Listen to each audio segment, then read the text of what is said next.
Assalamualaikum warahmatullahi wabarakatuh. Halo teman-teman semuanya, apa kabar? Semoga kalian dalam kondisi yang sehat walafiat dan tetap semangat untuk mengikuti perkuliahan secara online. Di video kali ini, saya tidak akan menjelaskan materi yang akan kita bahas di pertemuan kali ini, tetapi kita akan belajar bersama bagaimana cara menggunakan program R untuk menganalisis data ekonomi dalam materi tentang regresi berganda ataupun regresi sederhana gitu ya. Nah, program R yang sudah saya kasih ke kalian, saya sudah memasukkan di e-learning ya, di e-learning link Google Drive yang bisa kalian masuki. Di situ ada 3 folder, saya sudah share di situ. Ada folder data, ini berisi data-data yang bisa kita pakai untuk belajar menganalisisnya dengan menggunakan program R. Nanti kita pakai data yang ada di folder data ini. Kemudian ada folder library, itu isinya adalah package-package yang bisa kita install di program R. Nanti kita install sesuai dengan kebutuhan saja. Kemudian ini ada folder R Base Setup Windows, ini berisi setup atau link yang bisa kita pakai untuk menginstal program R tersebut. Jadi kalau sudah download, silakan kalian buka folder ini untuk menginstal program R. Cara installnya sangat gampang, tinggal diklik aja ya, silakan kalian coba. Kalau sudah menginstal, maka tampilannya akan seperti ini di tampilan depan laptop kalian ya, ini R. Nah, kalau kita mau pakai berarti kita klik programnya 2 kali. Nah, kalau sudah masuk, ini adalah tampilan awal ketika kalian sudah membuka program R. Ini ada R Console, jendela atau Windows R Console, di mana di sini kita bisa menuliskan kayak perintah gitu. Jadi kita mau menggunakan regresi kayak gitu, nanti ditulis perintahnya seperti apa. Tapi program R juga hampir sama dengan Minitab, SPSS atau program statistik yang lain, di mana di program R ini juga memiliki GUI-nya. Jadi kalian tinggal ngeklik aja. Nah, cara memakai GUI-nya itu adalah dengan menginstal dulu package yang kita akan gunakan. Contohnya misalkan untuk materi yang sekarang, untuk mata kuliah yang sekarang kan kita menggunakan ekonometrika. Maka kita bisa menggunakan paket atau package R Econometrics yang sudah ada di file yang sudah saya kasih ke kalian di situ. Tuh, cara mendownloadnya atau cara menginstalnya itu seperti ini.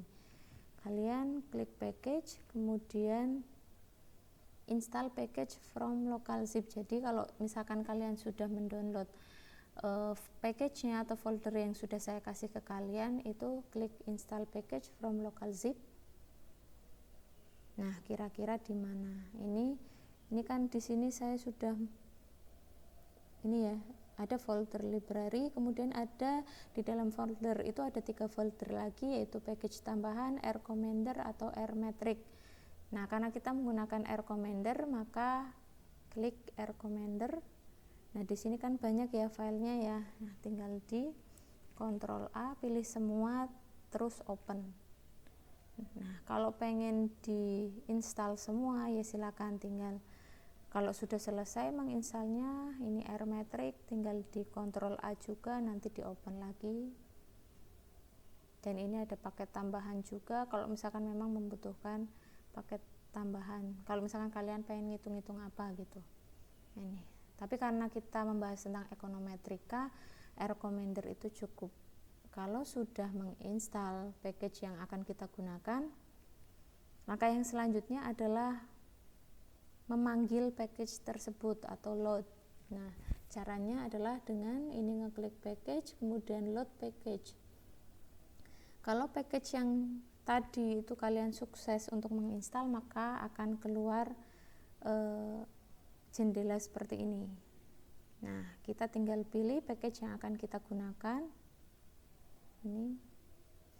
Nah, kita akan bisa ada R-Commander plugin Econometrics.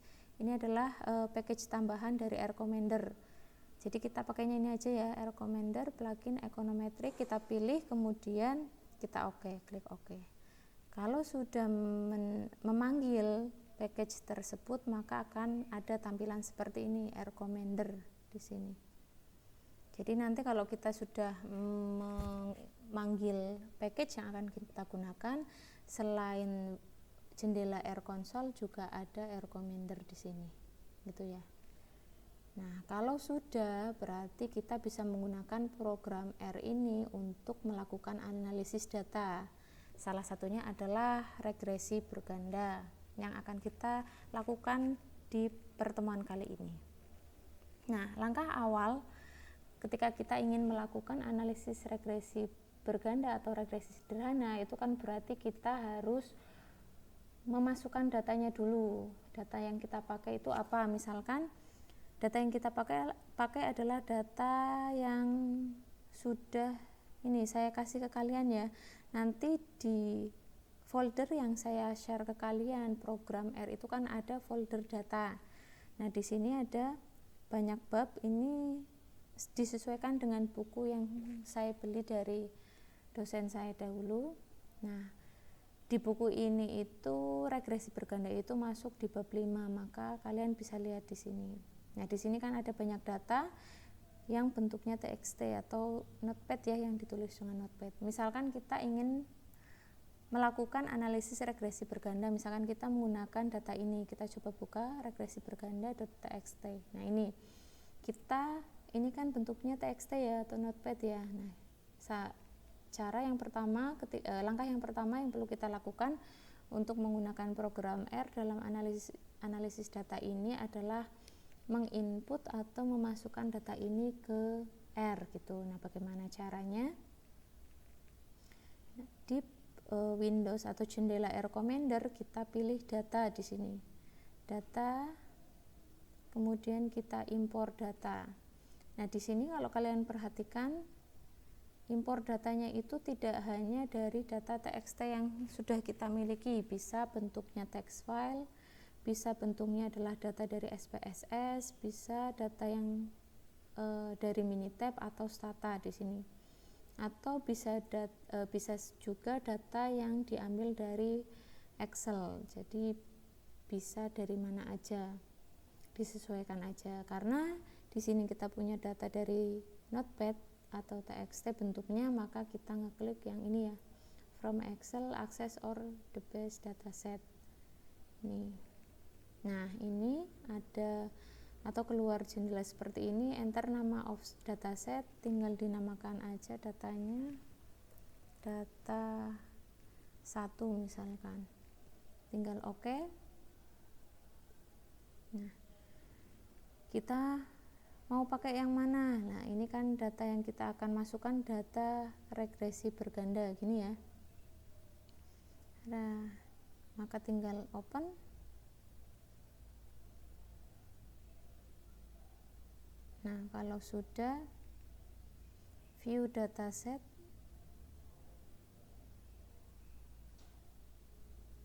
coba kita ulangi karena saya sudah, kalau misalkan sudah nanti muncul view dataset gitu ya. Ini karena saya sudah memasukkan datanya sebelumnya.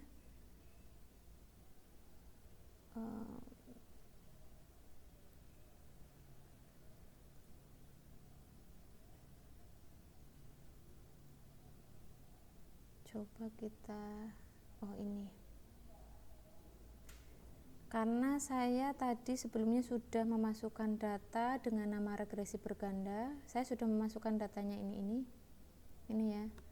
Jadi ketika saya akan memasukkan atau mengimpor data dengan data yang sama ternyata tidak bisa. Jadi silakan kalau kalian ingin mengimpor data yang berbeda, maka tinggal seperti yang sudah saya jelaskan tadi. Jadi impor data, kemudian datanya itu bentuknya apa. Kalau misalkan TXT atau Excel ya berarti from Excel, nanti tinggal diklik-klik aja gitu ya.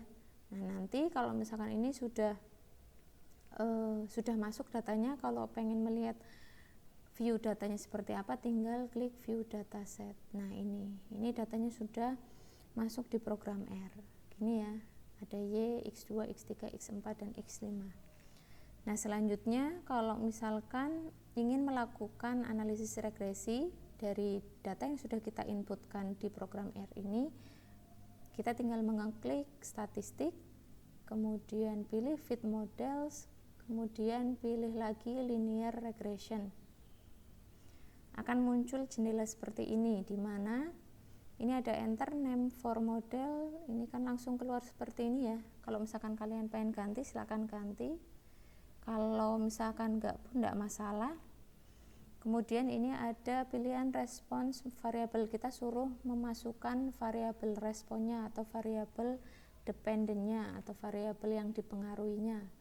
Karena di sini variabel yang dipengaruhi disimbolkan dengan Y, maka kita klik Y. Nah selanjutnya ini ada box untuk mengisi explanatory variable atau variabel penjelas atau variabel independen, karena kita akan melihat atau menganalisis regresi berganda dari lebih satu variabel independen, maka kita coba masukin semua ya variabelnya ya. Tinggal di kontrol terus klik satu-satu ya, kontrol terus klik satu-satu. Ini kan berarti kita sudah memasukkan Y sebagai variabel dependen dan X2, X3, X4, X5 itu sebagai variabel independen. Nah kalau sudah tinggal oke. Nah ini juga karena saya sudah pernah melakukan analisis dengan data yang sama ya, tinggal di yes aja. Nah ternyata output yang keluar adalah seperti ini dari analisis regresi berganda data yang sudah kita inputkan. Di sini bisa kalian lihat outputnya itu ada ini statistiknya, statistik deskriptifnya, nilai minimum, kuartil 1, Q1, median, kuartil yang ketiga atau Q3, dan nilai maksimumnya dari residualnya atau EI-nya. Kemudian ini bisa kalian lihat interceptnya, berarti beta nolnya. Ini 0,01 itu adalah koefisien dari X2, min 0,28 X3, 1,34 itu koefisien dari X4, dan 6,33 koefisien dari X5. Jadi dari output R ini kita bisa menuliskan rumus atau persamaan regresi yang menggambarkan hubungan antara Y dengan X2, X3, X4, dan X5 adalah sebagai berikut. Nah, berarti bisa dituliskan ya, kalau kita tuliskan berarti Y sama dengan tadi berapa interceptnya, 19,443, 19,443 ditambah koefisien dari X2 nya 0,018, 0,018 X2, ini kalau dituliskan dalam persamaan ya. Kemudian min koefisien dari X3 nya min 0,28, berarti min 0,28 X3 ditambahkan dengan 1,343 X4 ditambahkan koefisien dari X5 berarti 6,33 X5. Ini adalah persamaan regresi yang bisa kita tuliskan dari output yang kita peroleh dari program R, di mana persamaan regresi ini menggambarkan hubungan antara variabel dependen Y dengan keempat variabel independen X2, X3, X4, dan X5. Di mana kalau kalian lihat X2, X4, dan X5 itu berpengaruh secara positif terhadap Y, sedangkan X3 itu berpengaruh negatif terhadap Y karena ini negatif nilainya. Itu ya. Nah, selain persamaan regresi yang kita bisa peroleh dari output program R, kita bisa juga melakukan pengujian. Oh, kalau enggak kita melihat ini residual standar error atau standar error dari residualnya 4,88 dengan degree of freedom-nya atau derajat kebebasannya itu 5 di sini.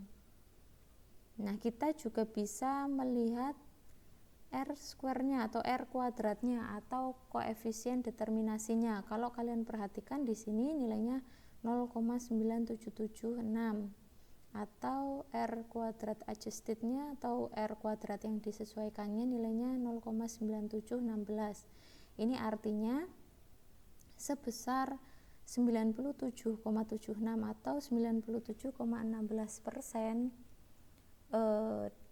model itu telah dijelaskan oleh datanya ini.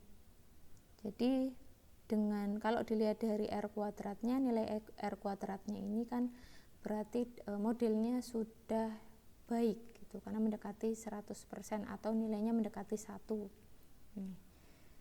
Ini output yang dihasilkan dari R. Nah, selanjutnya kalau kalian lihat di kolom yang ini kan ada T value atau nilai T, uji T dari masing-masing variabel independen. Nah, ini T hitung untuk X2 nilainya 2,817, X3 nilainya 0,622, X4 nilainya 5,181 dan X5 nilainya kan 2,090.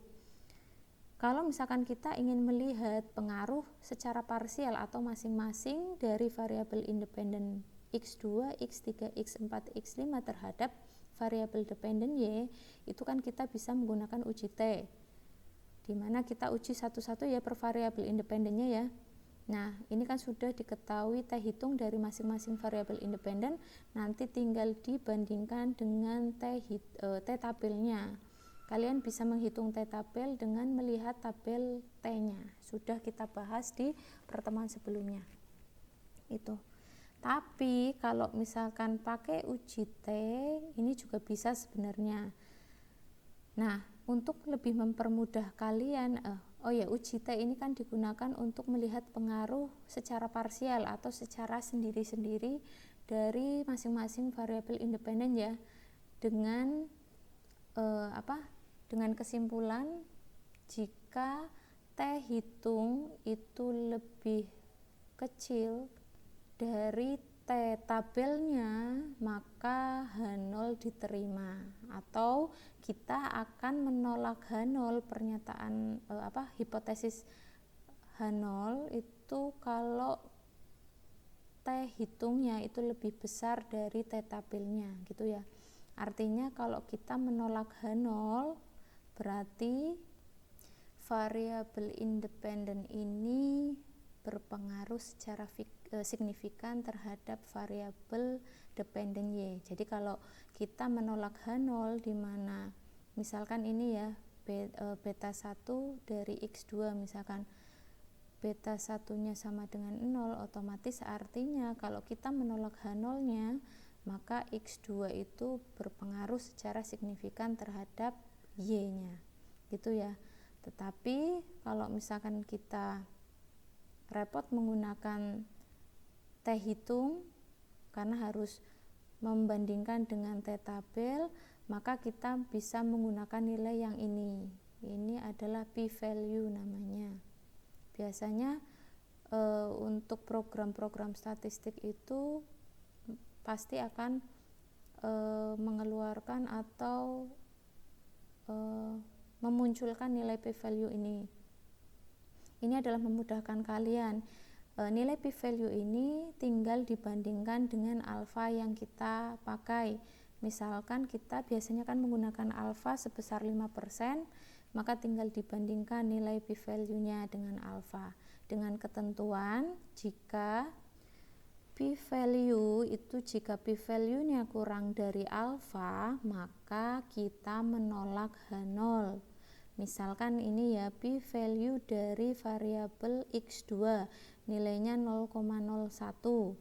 Kalau kita bandingkan dengan alfanya, misalkan kita menggunakan alfa sebesar 5% atau 0,05, maka kan 0,01 itu kan nilainya kurang dari 0,05 yang kita pakai. Nah, karena 0,01 atau p-value-nya kurang dari 0,05 atau alfa yang kita pakai, maka kita menolak H0. Atau dengan kata lain kita menerima H1. Berarti artinya X2 ini berpengaruh secara signifikan terhadap si variabel dependent Y. Itu ya.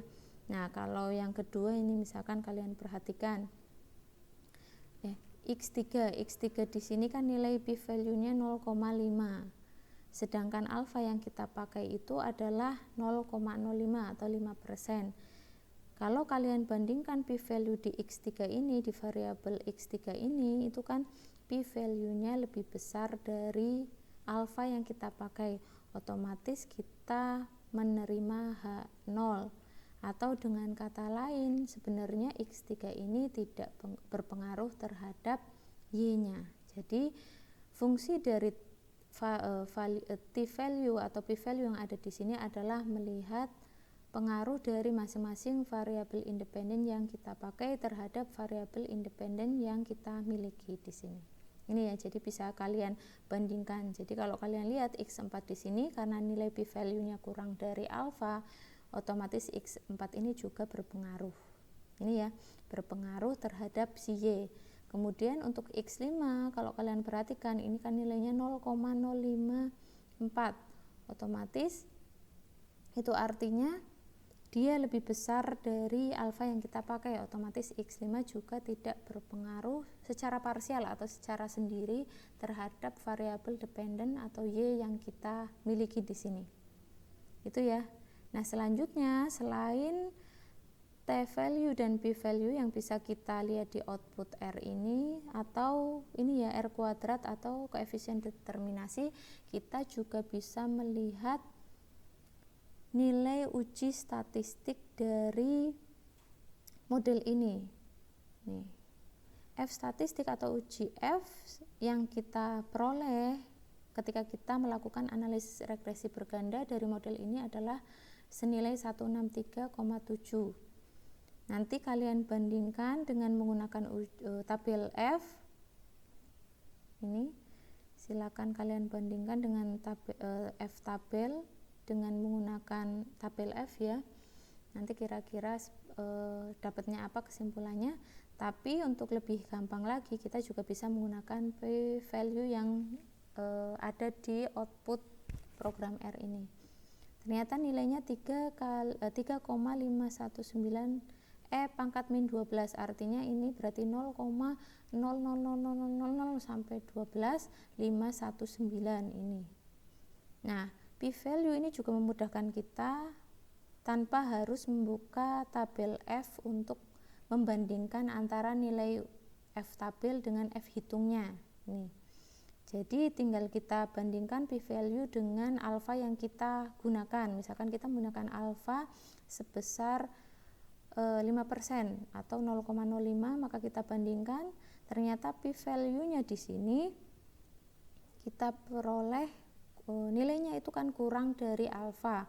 Kalau p-value kurang dari alfa, berarti kita menolak H0, pernyataan H0, di mana H0-nya berarti kalau kita lihat di materi H0 itu kan kalau kita melakukan uji F untuk melihat signifikansi model ini mana ya?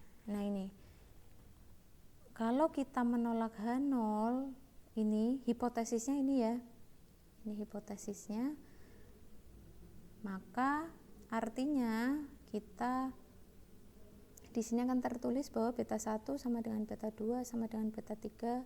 Kalau kita menolak H0, otomatis kita menerima alternatifnya atau hipotesis alternatifnya. Artinya berarti dari model ini berarti semuanya berpengaruh secara simultan atau secara bersama-sama. Semua variabel X2, X3 sampai X5 itu secara simultan atau secara bersama-sama berpengaruh terhadap Y itu sendiri, Y yang kita miliki. Itu ya. Nah, untuk tugasnya silakan kalau misalkan sudah jelas bagaimana cara menggunakan program R, maka silakan kalian kerjakan tugasnya untuk sesi ini. Lakukan analisis regresi dari data saham. Datanya sudah ada di folder yang kalian download dari Google Drive yang sudah saya share sebelumnya. Kemudian lakukan uji regresinya dengan nanti silakan kalian tuliskan ya bagaimana persamaan regresinya, kemudian R kuadratnya berapa, koefisien determinasi ya maksudnya ya. Kemudian lakukan uji T dan uji F untuk melihat pengaruh dari masing-masing variabel independen terhadap variabel dependennya. Kemudian ini ada keterangannya, lakukan pengujian hipotesis dengan uji dua arah. Nah ini coba kalian lihat, kalau misalkan alfanya nanti kita menggunakan 5% aja nih ya, alfanya kita gunakan 5%. Jadi nanti kalian bisa pakai p-value saja untuk yang keluar dari output program R untuk memudahkan gitu ya. Silakan dikerjakan. Semoga penjelasan di video ini bermanfaat untuk kalian semua. Saya akhiri, wassalamualaikum warahmatullahi wabarakatuh.